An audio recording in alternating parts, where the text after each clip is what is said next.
यहाँ पर क्या हुआ, मुगल वंश की नींव तो पड़ गई। बाबर यहाँ पर क्या हुआ, अब यहाँ का शासक बन बैठा, लेकिन इतना आसान नहीं था। इसलिए चूंकि तय करके आया था कि हम क्या करेंगे, पानीपत के मैदान में पहले युद्ध को जीतेंगे, लोधी को हराएंगे और फिर वापस आ जाएंगे। लेकिन इस पर वो तैयार अब नहीं हुआ। नतीजा यह हुआ कि खनवा का युद्ध जो है, खनवा का युद्ध यह कब हुआ, 1527 में। 1527 में। चंदेरी का युद्ध कब हुआ, 1528 में। घाघरा का युद्ध कब हुआ, 1529 में। और इसी बीच एक ऐसी घटना घटी, चूंकि हुमायूं इनका बेटा था और इनके 4 बेटे थे। कितने बेटे थे इनके, 4। बाबर के कितने बेटे, 4 बेटे। कौन कौन, कामरान, अस्कर, हिंदाल, हुमायूं। कितने बेटे थे, 4 बेटे थे। तो जो यह हुमायूं था, इसका जन्म 1508 में हुआ था। कब जन्म हुआ था इसका, 1508 में हुआ था जन्म इसका, 1508 में। याद रखिएगा, हुमायूं का जन्म कब हुआ था, 1508 में। और हुमायूं का अर्थ होता है सौभाग्यशाली। क्या होता है अर्थ इसका, सौभाग्यशाली होता है। क्या होता है, सौभाग्यशाली। और यदि ये सवाल पूछे आपसे कि मुगल वंश का कौन शासक था जो ज्योतिष में विश्वास करता था और सप्ताह में 7 दिन 7 रंग के कपड़े पहनता था, तो वह कौन था, हुमायूं था। कौन था, हुमायूं था। यह ज्योतिष में विश्वास करता था और सप्ताह में 7 दिन 7 रंग के कपड़े पहनता था।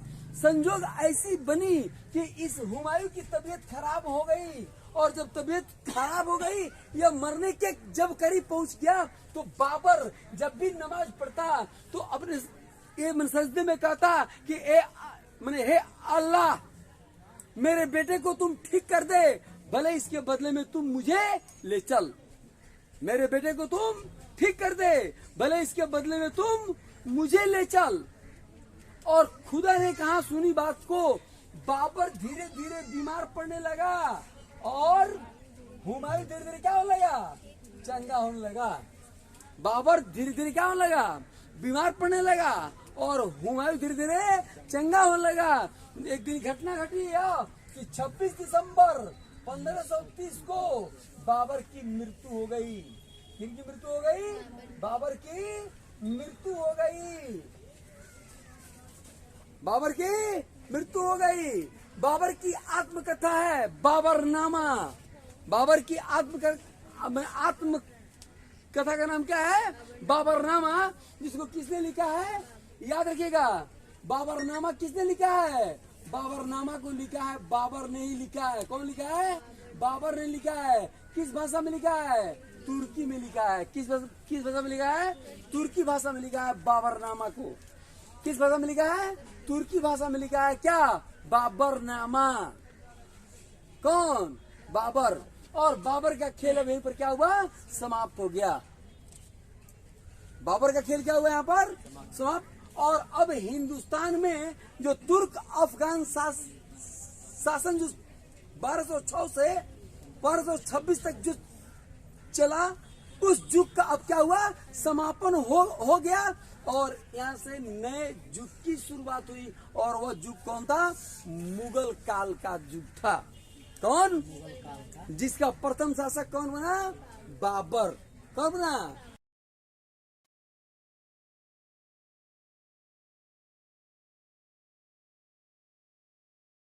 आप लोगों को मुगल वंश के बारे में आज चर्चा करूंगा।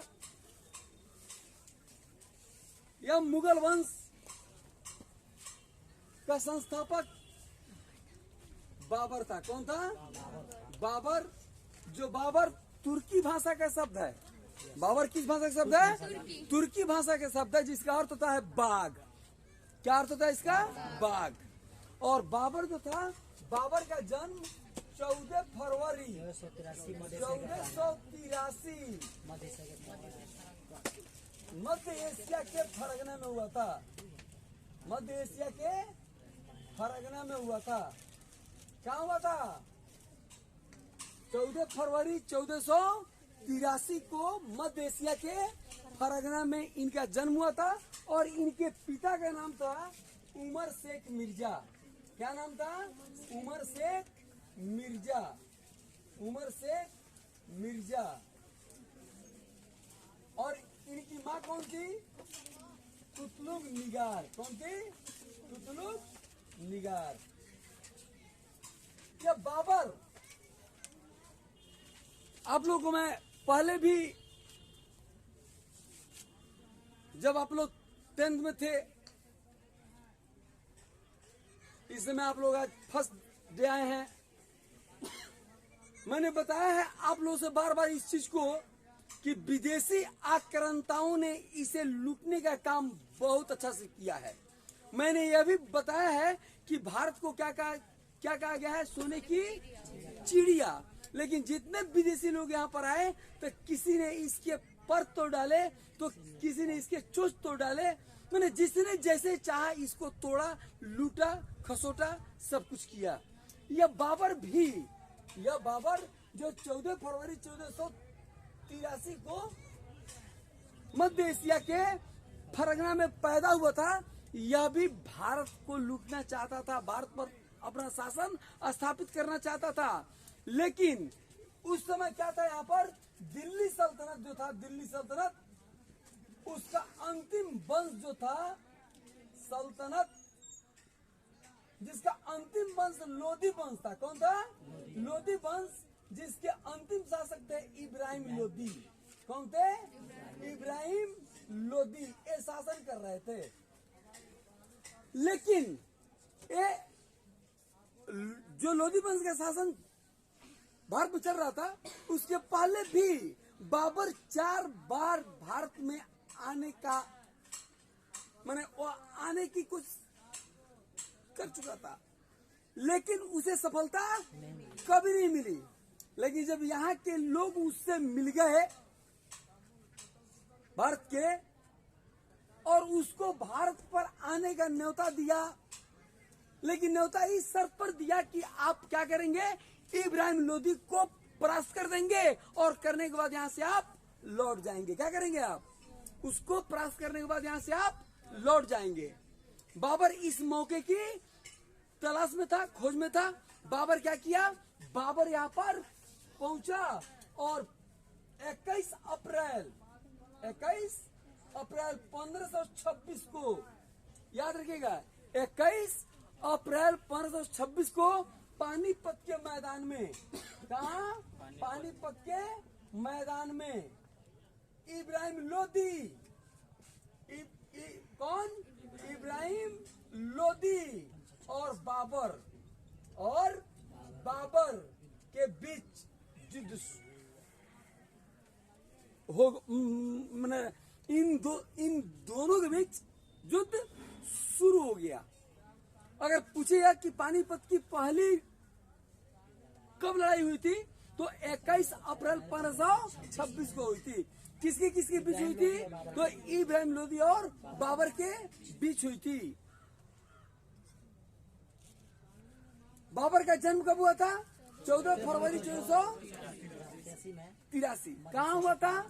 मध्य एशिया के फरगना में। यह बात मैं इसलिए बता रहा हूँ क्योंकि आजकल जो ऑब्जेक्टिव आ रहा है, ये भीतर से क्वेश्चन को पूछ रहा है, तो इसलिए इस तरह से आपको जानना बिल्कुल ही जरूरी है।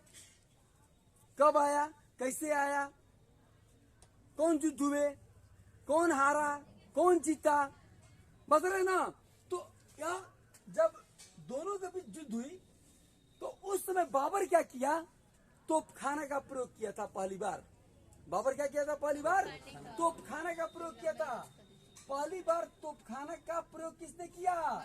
बाबर ने किया। पानीपत की पहली लड़ाई में तोपखाने का प्रयोग किया गया, जिससे ये दिल्ली सल्तनत के जो शासक थे लोग, वे लोग बिल्कुल अनजान थे, वे जानते ही नहीं थे। अब आप ही मान लीजिए कि वैसे हथियार के सामने पड़ जाए जिससे आप परिचित नहीं है, तो क्या कर पाएंगे आप क्या कर पाएंगे? हारना पड़ेगा। हारने के सिवा कोई उपाय ही नहीं है। और यही हुआ, या तोपखाना का सामना या करने में कौन, इब्राहिम लोदी सफल नहीं हुए। इतना ही नहीं हुआ, इसके बाद क्या हुआ कि ये लोग, कौन लोग,